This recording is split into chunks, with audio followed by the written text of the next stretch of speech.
Hi guys, welcome to today's Make With Me video. Today we're going to be doing some sewing. Basically, now that spring is springing, I realized that I need a few more summery lighter tops as the weather is getting warmer. And I was scrolling through Pinterest and I found a few tops that I wanted to take as like inspo. I like to make a lot of my summer clothes, mainly tops and dresses. I think they're super fun to wear and usually pretty easy to make. So today we're going to be doing a summer top. This is fabric that I already had, so I'm excited to sort of upcycle something that I've already got in my sewing drawer. So we're going to use this beautiful red fabric, and I'm going to put up a picture of the inspiration. I actually went in and tried this top at Damson Madder, but it looked ridiculous on me. The sleeves were way too puffy on me. I looked like Lord Farquaad, so I didn't get it, but I love the shirring on this top. So I want to try and make a top that sort of has that vibe, but a little bit different. I don't think I'll do the sleeves because I just don't think it looks good on me. But yes, I did have this red fabric already at home, so I thought that is perfect. We will use this. I'm not using a pattern, I'm just gonna freehand it. I feel like one of the good things with shirring is that it doesn't have to be super precise, so you can kind of get away with a lot. So yeah, I don't really have a pattern or measurements to follow. I'm just gonna wing it, but that's okay. Let's get into it.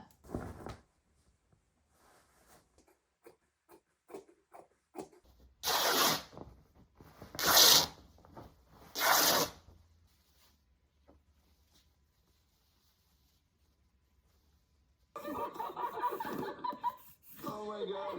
I do them like almost every time the way it's going. Like, you know we're gonna be best friends for the around Descendants or before? No, after. After. I mean, it's confusing. I did so many weird things in that time. Like, I had a band with my then boyfriend. So wild. Yeah. It had a weird name, a girl and a Dreamcatcher. I did not name it, and the band was not my idea. No, the band was not my idea. Neither was the name, and none of the music. Okay, so I've cut out my pattern, my panel pieces.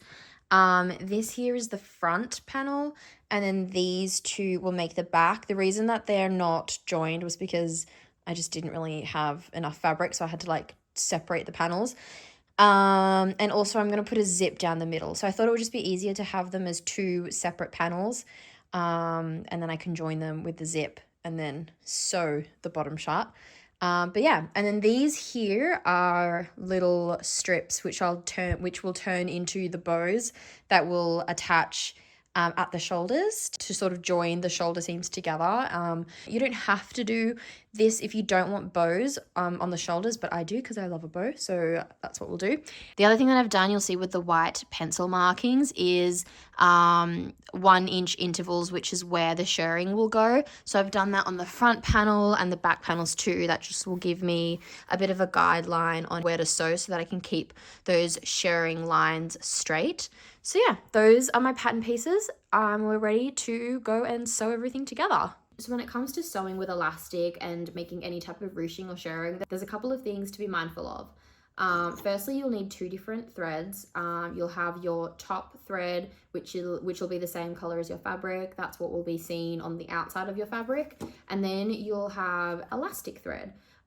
This can be any color. I just use black as my go-to. But this goes on the inside, so you won't actually see it on the finished garment. But this will be what goes onto your bobbin. However, when it comes to winding your bobbin, you actually don't want to do it on your sewing machine, because using the sewing machine to wind your bobbin will actually stretch out the elastic too far, and it won't have the desired effect on the fabric, and it also will risk just snapping and being really hard to work with. So you'll want to wrap your bobbin by hand and keep it really loose. Try not to pull the thread too tightly around the bobbin. Just keep it at its natural tension when you're winding your bobbin so that you'll get the desired effect with your shirring. But other than that, everything else is normal. So we'll go ahead and load our bobbin now. I'm also going to quickly show you the settings that I have on my sewing machine to get the best shirring look. So I've got my length to between 3 and 4, about 3.5, close to 4. I'm doing a straight stitch, and then my tension is at 5. That's what I've got for my sewing machine. The longer you go, the more shirred your fabric will be. If you do a shorter length, it actually won't come out super elastic. So if you want less of a shirred look, drop your length down. But if you want the maximum shirred look, then increase your length further. Hopefully that makes sense. The other thing as well, before I forget, with the lines on the fabric, we don't want to do just a single straight line on each of these white lines, because the thing with shirring is the more lines you do, the better the effect is. So we're actually going to do parallel lines for every penciled line that I have here. So, but I'm going to do them like 1 centimeter apart. So I'm going to sew on either side of that white line to create a bit of a parallel channel, and that will just reinforce the elastic and the shirred look, making it a little bit more effective. Also, I've done the math, so hopefully I'm about right. So the width that I've cut this at, plus the tension and the length that I have my elastic, there should be a 40% reduction in the width of this fabric. So as you can see, it's quite wide, but once we have the shirring, it should tighten by 40%, which should then equal the exact measurement of your waist. I've done the math and it is, so I've measured my waist and it is 37 centimeters across. This fabric is 62 across. 62 minus 40% is 37 and a half or something like that. So it should work out to be perfect maths. I hope so. So let's see how it goes. So I've got my marking of where I want my first row to be, and I can sort of use the previous row as a guide so that I know that I'm parallel. So we'll go to our first row.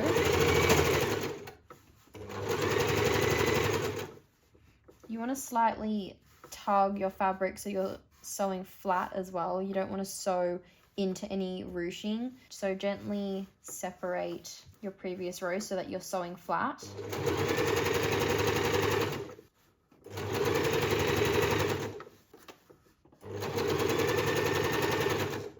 And then once you get to the edge, I like to lift my needle and I gently lift and tug my fabric ever so slightly. Pop my needle back down again to lock it in, and then I rotate so that I'm still secure for the next parallel row. Just like that. And then same as before, gently tug so that you're sewing flat, you're not sewing into any of the ruching. So we'll gently tug and stitch our parallel line all the way back.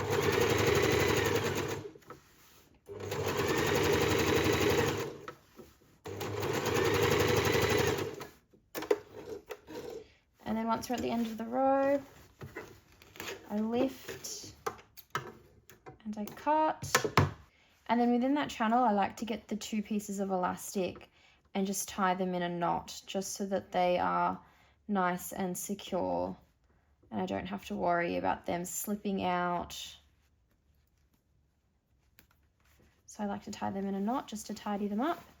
And that's how you do one of the channels. For you, the next stories, because like today, the sun is shining, there's a gorgeous crisp freshness to the air.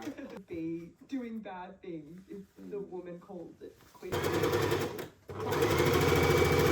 And the actual Our front panel is done. She's looking really cute. I wanted a bit of a peplum at the bottom, so I've left that. One thing that I did on my last row is I did sew a thicker elastic on that last row just to reinforce it a bit, really cinch it in, because that's right where it'll hit my waist. So I wanted that to be a little bit stronger than the rest of the elastic. But yeah, that's the front panel done. This took me about an hour. So now I'm going to move on to the back panels. With the back panels, like I said, you can do this as one panel. I've just split it into 2 because I didn't have enough width in my fabric, so I needed to like do one panel and then rotate to get to fit the other panel in. Yeah, these are the 2 panels, so you can either do them joined, you don't have to actually split them, but because I am going to have a zip go through the middle, I thought I would just separate them and then I'll join the seam later on. So yeah. Apparently he couldn't stay clean and I didn't want to. As I mentioned with our front panel, on our very last channel for each piece, I like to just add a thicker piece of elastic just to reinforce that final row, because it is the row that sort of hits at your waist, so you do want it to be a little bit more stronger. So I firstly swap out my bobbin for just a normal thread so that I am stitching with normal thread top and bottom, and then I lay my elastic in between the channel. This time we've flipped our fabric, we are stitching with our inside facing up, and I like to just lay my elastic down in between and stretch it out as much as I can. So if you lay your elastic down and do a couple stitches, then I like to stretch out my elastic and also stretch out my fabric really gently, and then I just stitch straight down the middle in between the channel.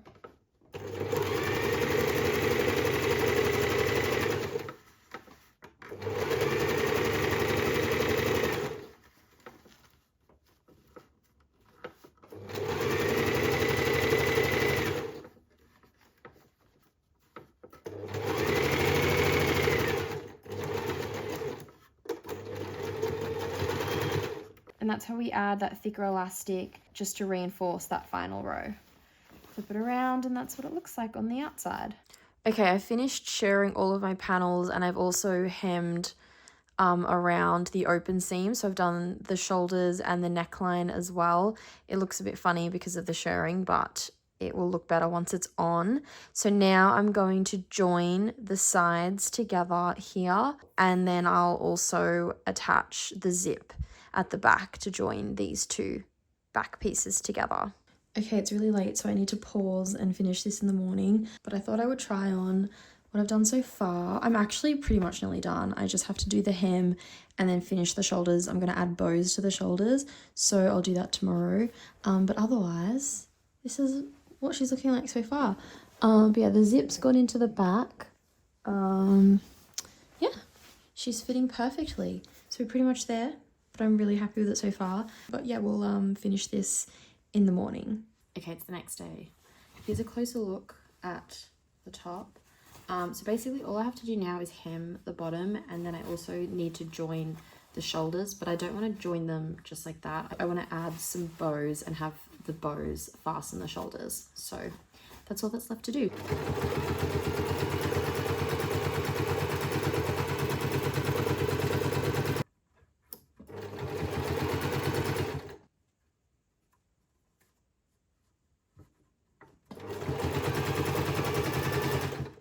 So I finished the shoulders of the top now, so I'll show you what I did. I created a little channel in each of that's the front shoulder, that's the back shoulder. I didn't want to join them together to create that shoulder. I wanted them to be separate and for the bows to be what connects the shoulders. So I created a channel, you can see it inside there, to slide this strap through. So this is one strap on the front, and then this is a different strap. So I've done 4 because it's like 2 on each side. And then basically I tied the front and back on that side and the front and back on this side. And that gives me 2 stunning little bows on each shoulder. If you want to just do one bow, you don't need to do 2 separate straps. You can just do one strap and then sort of loop the end of this through the back, and so that's like one strap, and then just have one bow. But I wanted 2 bows just because I want this to be a very girly top, so that's why I did the 2. So yeah, that's the shoulders done. I also went in and just tidied up the inside seams as well, so I closed those. I don't have a overlocker, so I just did a zigzag stitch to reinforce all of my seams. And so now all that's left to do is finish off the hem at the bottom. Now, one thing that I do to help with hemming things is to use a little presser foot that automatically hems things. I forgot what these are actually called, as a hemming foot. And this just automatically hems everything. So basically you just switch out your previous presser foot by releasing the knob in the back, and then you slip your new presser foot into place, just like that. So I'll show you how it works. You do have to set it up a little bit initially. So all I do is fold it once initially, and then with that fold, I feed it into the machine, and you'll see it sort of curls around on itself.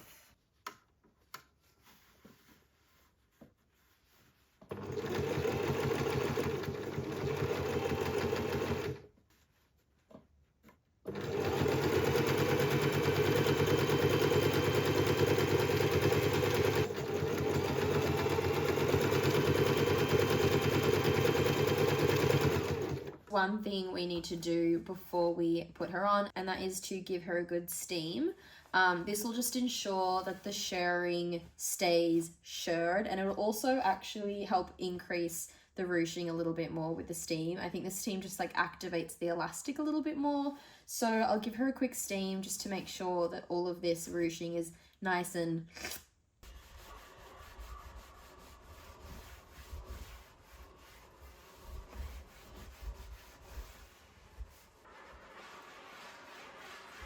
she's done. Oh, she turned out well. Okay, I'm gonna try her on, put her in a bit of a cutesy outfit, and we'll see how she looks in her full glory. Okay, I've got her on, I put on an outfit. Here's the final top. Ta-da! I think she turned out really cute. Super summery, super girly. I think it's a really cute top to dress up a casual outfit, like just with jeans. It's like jeans and a cute top type of vibes. I mostly just love the color as well. I don't know if I did these ties too long, but I can always shorten them if I don't want them to be like super dangly. Okay, let me give you a 360.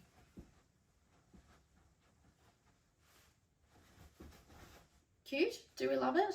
I think I'm going to get a lot of wear out of this over the summer. She's really comfy as well. She's very secure, and I think fit wise it turned out perfectly as well. I think I got those measurements spot on, so go me. I'm proud of myself for that. But yeah, that's it. Let me know what you think. Thanks for watching today's Make With Me video. I hope you liked it. Let me know your thoughts. Thanks so much for watching. Bye.